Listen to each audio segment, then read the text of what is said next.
আমার অবসর যাপনের একটা সঙ্গী হলো আমার গাছ। তোমাদেরকে অনেকবারই অনেক রিলের প্রথমেই আমার ব্যালকনি বাগান দেখিয়েছি। ওটি আমার বড় প্রিয় জায়গা। মাঝে মাঝেই আমি গাছ কিনতে চলে যাই। যেমন কদিন আগে আমার একটা লাল জবার গাছ হঠাৎ পোকা লেগে একটু নষ্ট হয়ে গেল, ঠিক বাঁচানো গেল না গাছটাকে।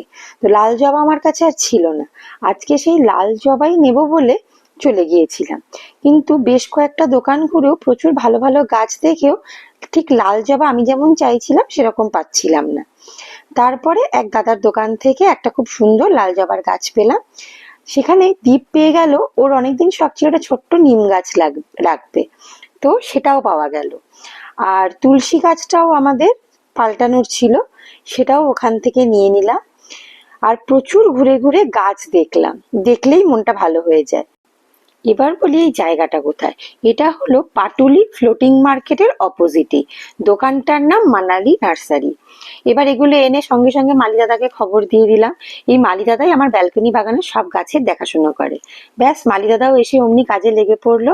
সব গাছ মাটি সার দিয়ে ভালো করে টবে সাজিয়ে যেটি যেমন জায়গায় রাখার রেখে দিল। আমাদের এই নতুন সদস্যদের তোমাদের কেমন লাগলো জানিও।